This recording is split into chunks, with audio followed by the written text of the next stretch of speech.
Kenapa sih Nabi saat dilahirkan, pilar-pilar kejayaan Romawi Persia dihancurkan oleh Allah, api Majusi yang disembah oleh orang-orang Majusi dipadamkan oleh Allah. Kenapa saat Nabi dilahirkan bisa kok Allah Subhanahu wa taala ngakuin itu semua ribuan tahun sebelum Nabi dilahirkan? Bisa, tapi kenapa saat Nabi dilahirkan? Ta'ziman wa takriman.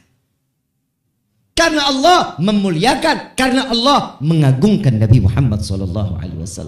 Jadi apa yang kita lakukan saat merayakan Maulid Nabi, bukan kita semata-mata yang gak ada juntrungan dalilnya. Kita merayakan Maulid, Allah sudah memuliakan, mengagungkan Nabi. Kita mengagungkan Nabi, kita memuliakan Nabi karena kami pun ingin dimuliakan dan diagungkan oleh Allah Subhanahu. Ini intinya. Baca dulu sejarahnya dong. Jangan main langsung bedal-bedel aja. Jadi orang saat-saat lagi baca Maulid, oh nggak bisa, oh itu nggak boleh, oh ini. Salah, duduk dulu dengerin dulu, ntar nyaman pasti. Betul nggak? Kan gitu kan? Yang namanya love is blind, kalau kata orang Purwakarta mah. Ngerti kagak? Cinta itu semuanya indah. Betul? Tak kenal maka tak sayang. Coba yang menyatakan maulid begini, duduk deh di acara maulid. Insya Allah nyaman deh. Nyaman, hati tenang, utang lupa. Betul apa enggak? Pulang sampai sana? Nah itu urusan kalian lah tuh ya. Kalau udah ingat lagi boleh ingat Habib Hakim juga boleh. Coba lihat maulid ini manfaatnya besar loh buat kita. Besar bukan main. Kenapa? Dari maulid inilah Allah dongkrak kita untuk makin taat ibadah kepada Allah. Karena maulid yang sering kita baca, yang sering kita laksanakan, ini maulid yang membuat kita dari ahli orang yang gak benar menjadi orang yang baik, orang yang manfaat. Ini berkah maulid. Coba kalau orang udah ngedengar nama Nabi, tadi kita dengar banget gasidah. Bagaimana? Yang bacanya aja gak kuat. Yang bacanya gak kuat. Kenapa? Begitulah timbul rasa cinta. Jika cinta yang sudah mengatakan tidak ada kata tidak. Kita merayakan maulid kan karena dasar cinta. Emang cintain Nabi harus pakai dalil? Ada dalilnya emang? Bapak cinta sama ibu ada dalilnya? Ibu cinta sama bapak ada dalilnya? Kenapa cinta repot banget? Cinta itu semua apa yang kita rasakan. Ya Allah, mau makan ingat dia, betul? Mau tidur ingat dia. Ke kamar mandi ingat. Anduk. Dia aja. Paham ya? Paham bab maulid di sini, paham? Terus ada juga yang mengatakan mengagungkan, kita udah jawab, betul ya? Kan kita selalu nyebut, oh hadir maulid berkah, kan begitu ya? Hadir maulid berkahnya nyata. Berkah-berkah, apa sih berkah-berkah? Nah ini mesti dijawab nih. Tahu arti berkah Bapak? Tahu berkah? Ibu tahu berkah Bu? Apa? Cabe tahu cabe? Pernah gigit cabe? Apa rasanya? Pedasnya bisa dipegang? Pedasnya bisa dipegang nggak? Pedasnya bisa dilihat nggak? Itu berkah. Berkah itu tidak nampak, tidak bisa dipegang, tapi bisa. Ini kayaknya masih agak sulit. Masih sulit paham nih. Ini yang paling gampang nih, yang paling gampang. Mau tahu arti berkah? Duit di kantong belum habis, udah datang lagi. Itu namanya berkah. Nah kan, paham kan? Nah nih, kalau udah urusan duit mau apaan aja juga jadi aja. Paham ya? Duit di kantong belum habis, udah datang. Itu namanya cerdas Purwakarta, luar biasa ini. Emang ada berkahnya? Yuk kita buka lagi sejarah Nabi. Boleh apa enggak? Boleh apa enggak? Satu riwayat Nabi saat ingin meludah. Nabi ingin meludah. Sahabat bangun. Tangan duluan yang sampai, ludah Nabi sampai ke tangannya. Disapu sama sahabat. Diusap dari ujung rambut sampai ujung kaki. Nabi bilang apa? Murtad, kafir, neraka. Enggak. Nabi mengatakan, wahai sahabatku, engkau tidak akan pernah terjilat api neraka. Ludah Nabi berkah. Ludah kita. Siapa yang mau nangkep? Ada yang mau nangkep di sini? Mau lihat lagi berkahnya Nabi? Satu riwayat, Nabi setiap malam mau tidur itu pipisnya di bawah, ditaruh pipisnya itu di bawah bejana, ditaruh di bawah tempat tidur. Nabi kalau mau tidur itu taruh bejana, ditaruh di bawah tempat tidur. Pagi Nabi yang buang, Nabi yang tahu cara buangnya. Karena kotoran Nabi nggak boleh diinjak binatang, nggak boleh terinjak manusia, apalagi tertiban kotoran-kotoran binatang, nggak boleh. Karena yang tahu cara buang cuman Nabi. Saat Nabi taruh, besok pagi Nabi ngajar pulang baru mau dibuang. Begitu Nabi pulang mau buang, ngelihat udah nggak ada. Tanya masih Siti Aisyah, ya Aisyah, tahu nggak bejana yang di bawah tempat tidur? Nggak lihat ya Rasulullah. Coba kau mau Yusuf, ngelihat nggak bejana yang di bawah tempat tidur? Lihat ya Rasulullah. Mana? Diambil dia ke dapur dikasih. Ini ya Rasulullah. Diambil, isinya mana? Isinya udah nggak ada. Pipis Nabi udah nggak ada. Ini kemana? Aku buang ya Rasulullah. Kata Ummu Yusuf. Dibuang kemana? Buang ke sini ya Rasulullah. Pipis Nabi diminum. Apa kata Nabi? Kafir, murtad, neraka, siksa. Enggak. Wahai Ummu Yusuf, engkau tidak akan pernah terkena sakit pencernaan kecuali sakratul maut. Pipis Nabi jadi obat. Pipis elu. Bu, ibu cinta sama bapak? Pernah minum pipis bapak?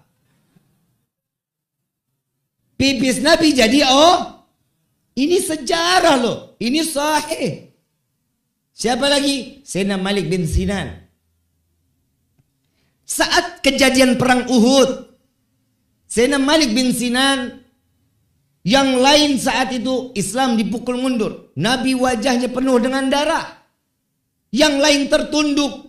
Gak sanggup ngelihat Nabi. Gak ada yang sanggup berkeluar kata-kata. Malik bin Sinan mundar mandir. Malik ditanya sama Nabi, ya Malik, apa yang membuatmu terus seperti orang gusar? Ya Rasulullah, bolehkah aku membersihkan wajahmu dari darah ya Rasulullah? Boleh, silakan wahai Malik.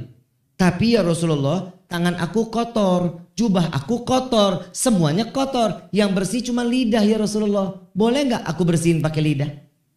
Rasulullah bilang silakan. Dijilat semua daripada wajah Nabi Muhammad SAW. Tidak ada darah satupun yang tersisa. Ditaruh di dalam mulut Malik bin Sinan. Nabi memerintahkan kepada Malik, ya Malik, muddah. Disuruh buang sama Nabi. Tahu jawaban Malik bin Sinan? Malik bin Sinan mengatakan, wallahi la tamujjah ya Rasulullah. Pelanggaran besar, dua pelanggaran hebat. Saat dia bilang, Nabi SAW memerintahkan buang, Malik bin Sinan dengan mengucap sumpah, demi Allah, saya tidak akan pernah membuang ya Rasulullah. Dua pelanggaran besar di hadapan Nabi Muhammad SAW. Kalau kita dengar nih kisah, kira-kira Malik bin Sinan bakal diapain nih? Bakal diapain? Dua pelanggaran besar loh.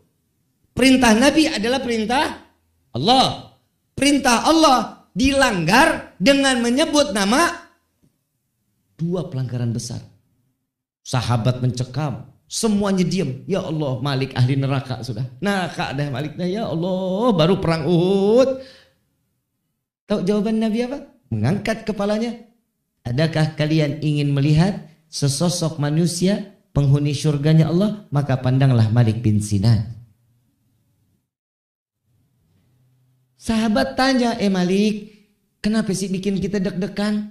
Kenapa sih nggak ikutin aja apa kata Nabi? Kenapa sih darahnya nggak dibuang aja? Jawaban Malik bin Sinan, sayang darah yang udah ketemu sama Allah ada di dalam mulut, masa iya mau dibuang cuma-cuma? Ya mending saya telan. Pintar nggak Malik bin Sinan? Darah Nabi ditelan. Darah Nabi ditelan. Menjadi saksi penghuni tuh, darah Nabi ngebawa berkah buat diri kita. Satu riwayat lagi, Nabi punya sepotong selampe. Diberikan kepada salah satu sahabat. Selampe itu masih dipakai aja terus. Terus buat ngelap keringat, taruh. Dia bilang sama suami, dia sama temannya, nih tolong dicuciin. Yang namanya dicuci kan pakai air. Betul kan? Dia bilang, jangan pakai air, bakar. Iniannya dibakar, suruh bakar, nabun. Ini sahabat bingung, nih kenapa ditabun? Tabun aja udah tabun. Cara cucinya begitu katanya. Ya habis dong bahannya, kan begitu kan? Masa iya bahan dilempar di api kagak kecuci, kan masih kecuci. Saat api itu mulai membesar, bahan ini dilemparkan ke dalam api, lalu seketika diambil lagi dikibaskan, bersih seperti semula. Apa jawaban para sahabat? Ini kenapa kok bahan bisa begini? Aku mengambil bahan ini, aku mendapatkan hadiah dari Rasulullah SAW tatkala Nabi selepas menyapu daripada keringat Nabi Muhammad SAW. Berkah nggak? Berkah nggak?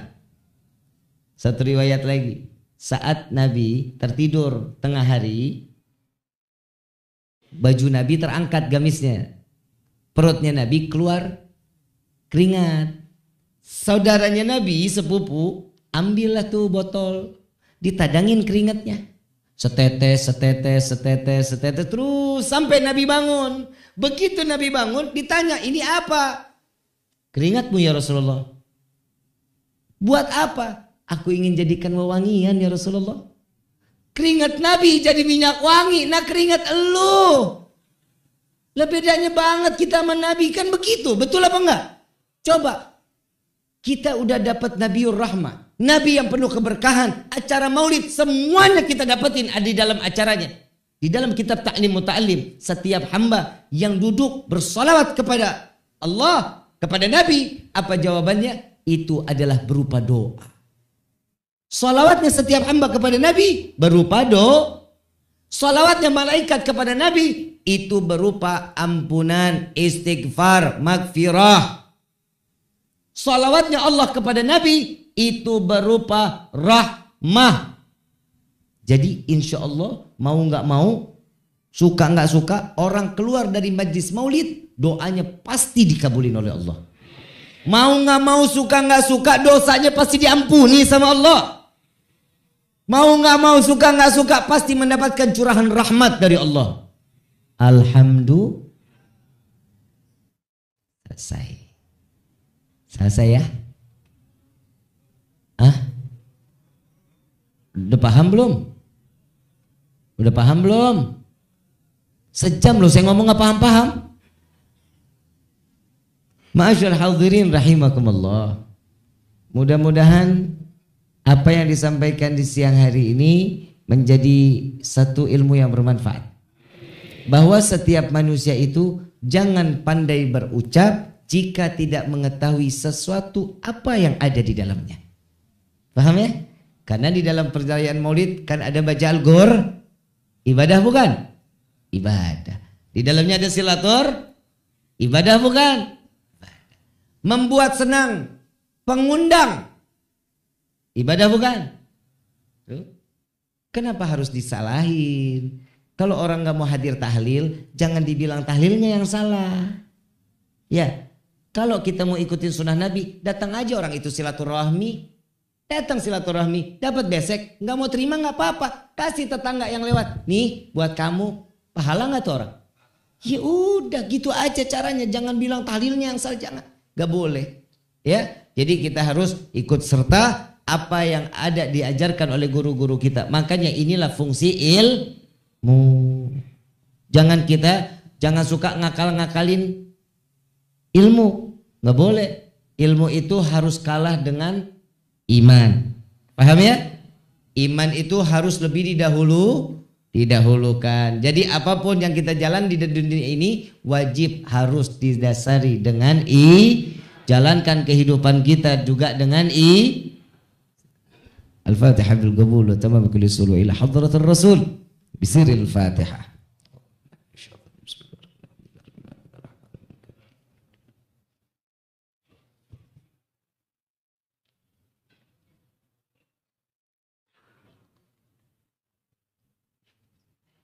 Saya mau ngasih amalan pelunas hutang, mau? Saya mau ngasih amalan pelunas hutang, mau apa enggak? Bayar. Lah orang punya utang amaliyahnya apa? Ya emang saya salah. Sekarang hari apa nih? Besok hari Jumat saat khatib duduk. Khatib duduk ingin naik khutbah kedua. Simak baik-baik ya, dicatat, jangan melongo baik. Catat. Yang punya handphone rekam. Saat khatib duduk ingin naik khatib khutbah kedua, saat dalam keadaan duduk baca, saat Bilal baca salawat ya, saat Bilal baca salawat, saat khatib duduk baca ya ghani ya mughni ya ghani ya mughni ya ghani ya mughni ya ghani ya mughni sebanyak 40 kali. 40 ya ghani ya mughni ya ghani ya mughni ya ghani ya mughni ya ghani ya mughni sebanyak berapa kali? 40 kali. Setiap 10 baca aghnini. Ya ghani ya mughni ya ghani ya mughni ya ghani ya mughni ya ghani ya mughni ya ghani ya mughni ya ghani ya mughni ya ghani ya mughni ya ghani ya mughni ya ghani ya mughni aghnini. Aghnini. Aghnini. Hafal ya, tahu ya? Jadi ya ghani ya mughni berapa kali? 40 per 10 baca berarti aghnininya berapa kali? 4. Ini giliran ijazah duit aja cepet banget ingetnya. Paham ya? Dibacanya kapan? Dibacanya saat khatib duduk ingin naik ke khutbah kedua. Bib, saya belum selesai.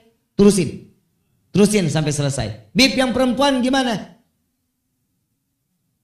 Seakan-akan kalau terdengar ikutin cara yang tadi. Kalau yang perempuan nggak terdengar, lihat ancang-ancang jam 12:15, oh khatib duduk nih, baca. Kalau seakan-akan jam 12 lewat berapa? 20, khatib duduk, baca. Ya, dipasin waktunya aja. Kalau terdengar itu alhamdulillah. Insya Allah mudah-mudahan apa yang saya dapatkan dari guru-guru saya di hari ini saya juga ijazahkan kepada antum semua. Alhamdulillah. Ini ada lagi nih ijazah yang lain nih. Oh enggak? Enggak, entar enggak diundang lagi. Yang punya penyakit insya Allah Allah angkat penyakitnya. Yang hatinya sempit, yang hatinya gedekan aja hatinya, Allah lapangin insya Allah. Ya, Allah tenangin hatinya. Baca salawat syifa setiap ba'da maghrib, setiap habis salat maghrib baca 10 kali. Salawat syifa, hafal salawat syifa. Allahumma salli ala sayyidina Muhammadin tibil qulub wa dawaiha wa abdani wa shifaiha wa nuril absari wa diyaiha wa ala alihi wa sahbihi wa sallim. Ya, itu dibaca kapan? Maghrib, baca 10 kali, taruh airnya di depan kita. Tiupin tuh, minum. Ya, itu namanya ngerukyah diri. Itu ngerukyah diri. Jangan ke mbah. Kalau lagi nggak punya duit jangan ke Saya lagi bingung orang kalau lagi nggak punya duit larinya ke mbah. Mbah, aing teu boga duit. Mbah juga nyaut, sarua aing juga. Udah begini ajarannya para salaf. Insya Allah menjadi manfaat buat kita. Amin ya Rabbal Rabbi fanfa'na bi barakatihim wahdina al-husna bi hurmatihim wa amitna fi tariqatihim wal mu'afatin min al-fidani ya al-balwi syafa'ah ya al-balwi syafa'ah ya al-balwi syafa'ah kullu qurbah tanjali bikum bi kulli halil wilayah kullu hajatan qadi kullu hajatan qadi kullu hajatan qadi darkai halal madinah darkai halal madinah darkai halal madinah ya tarimu alaha ya tarimu alaha ya tarimu alaha wa'afwan ya karim wa'afwan ya rahim ya farijil ham ya kashifal gham ya man li abdi yaghfiru yarham da'wahum subhanakallahumma tahiyatuhum fis salam wa akhiru dawana anil hamdulillahi rabbil. Kurang lebihnya mohon dibukakan pintu maaf yang seluas-luasnya. Wabillahi taufiq wal hidayah. Assalamualaikum warahmatullahi wabarakatuh. Ya Rabbana